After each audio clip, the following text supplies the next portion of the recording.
going on? This is Coach Tom with the Strength Agenda. Today I wanted to talk to you a little bit about coaching criteria, particularly in the sport of weightlifting. Why I'm prefacing this by saying it's particularly for the sport of weightlifting is because one of the big things that I'm seeing a lot of is in the day of the social media, tech, all of that stuff, we're getting a lot of coaches that are starting to come into the space, which is awesome. More resources, more information being shared, more options for athletes as a whole to pick and choose the coach that best fits them is always a good thing.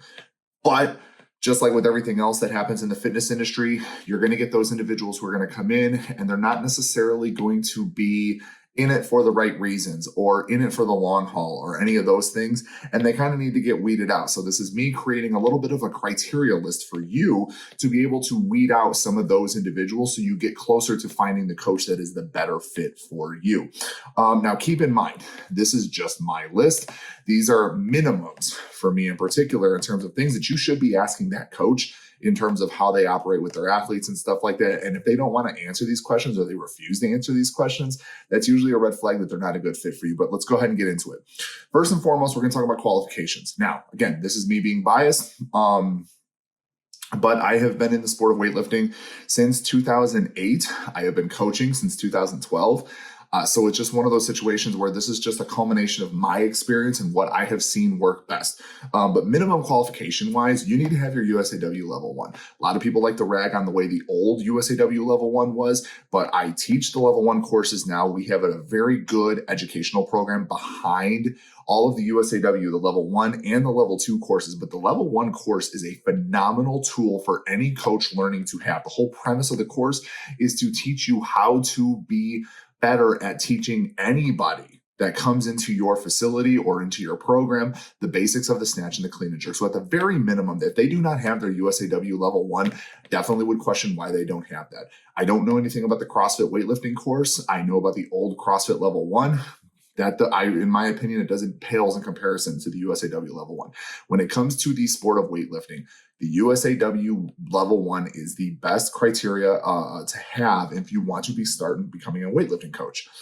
That's just, again, my personal opinion. Any of these other influencers or athletes that have their own courses, extra education is always great, but they don't always cover the basics, the ins and outs, the safety, the history, all of this. The USAW level 1 needs to be the minimum criteria if you are trying to bring on a coach. Another criteria for me is they need to have competed in multiple meets. This one kind of catches a lot of backlash for because everybody brings on the adage of, oh, well, you don't have to be a good weightlifter to be a good coach. That is absolutely accurate. But in my opinion, you need to have at least competed. I used to say one meet, but nowadays it's really easy to just jump into a meet last minute and say, hey, I competed into a meet. Now I can coach.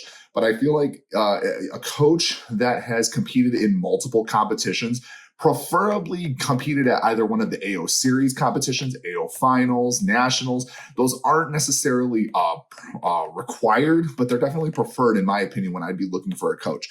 And the big thing is mindset.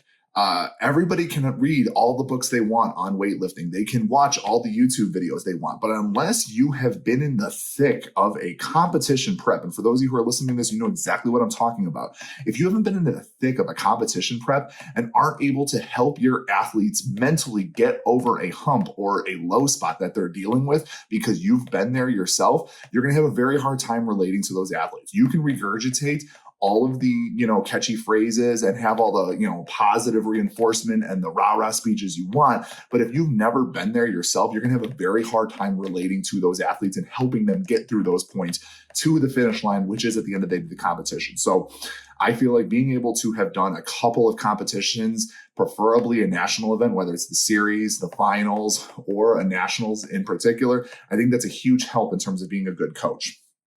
And then these other things are kind of self-explanatory, but I feel like they need to be brought up in there as well. Injury report. How many of their athletes get injured? How many of their athletes are able to consistently show up at meets year in and year out? Usually with me, my attrition rate is about 3 years I have with an athlete, 3 to 4 years before they either move on or they, lose interest in the sport and start doing something else.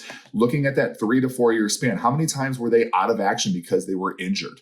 Was it something that was a fluke accident, or was it something that was caused by the coach or how they train and program? All right. That's a big thing, watching the injury report, because if you're constantly being injured, you can't be working towards your goals. And if you're not working towards your goals, you're not doing what you want to be doing or what you're paying that individual to help you do.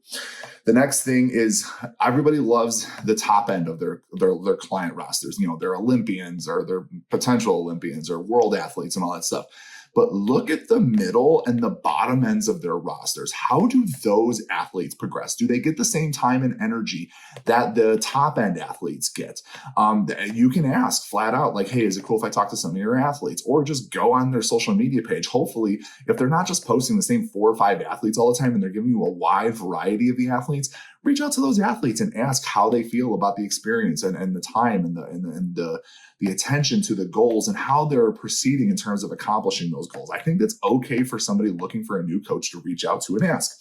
And then this one is kind of becoming one of my latest pet peeves, especially with coaching and stuff like that. But do they show up to the meets to coach you?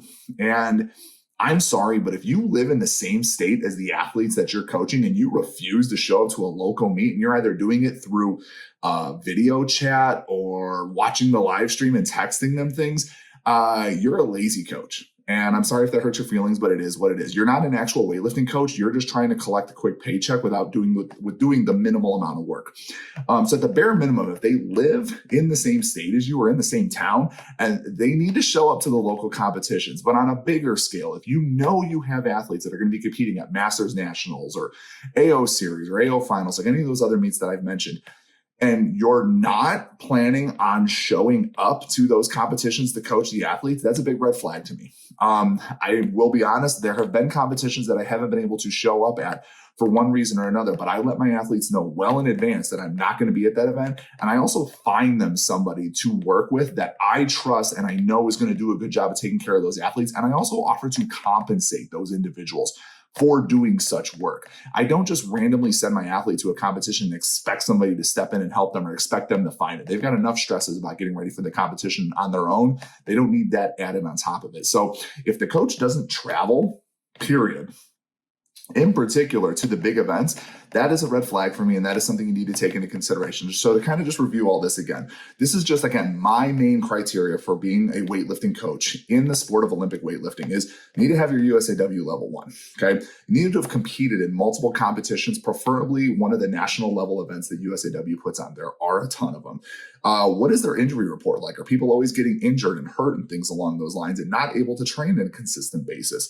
How do the middle and lower tiers of their athletes progress, as well as the top end? Are they similar? Are they different? Is there just no comparison whatsoever? And then do they travel and show up to competitions? Okay. If you follow those 5 things, ask those questions when you're in that interview process, you should be able to narrow down a good fit for you and hopefully find somebody that's going to help you achieve those goals. This is Tom Soroka with The Strength Agenda. Appreciate all you guys and your questions. Go ahead and comment any more that you have, like and subscribe. Thanks for supporting The Strength Agenda.